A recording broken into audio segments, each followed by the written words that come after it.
தமிழகத்தில் super star திரைப்படங்களை விட டாஸ்மாகில் தான் அதிக பணம் வசூல் செய்யப்படுவதாக பாஜக மாநில தலைவர் அண்ணாமலை குற்றம் சாட்டியுள்ளார்.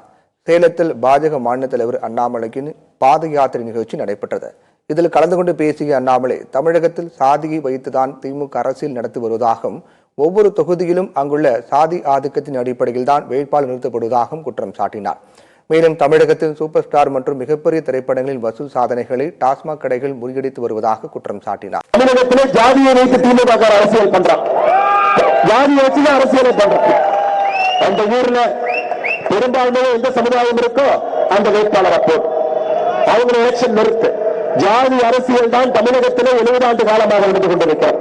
பெரிய பெரிய சூப்பர் ஸ்டார் படம் எல்லாம் தமிழகத்தில் ஓடிச்சுன்னா நம்ம ஆர்வம் பார்ப்போம்.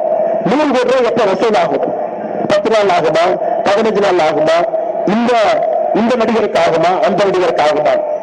எல்லா நடிகர்களையும் முந்தியடிச்சு தீபாவளிக்கு முன்னாடி நாள் நம்முடைய டாஸ்மார்க்கு 469 கோடி ரூபாய் வசூல் பண்ண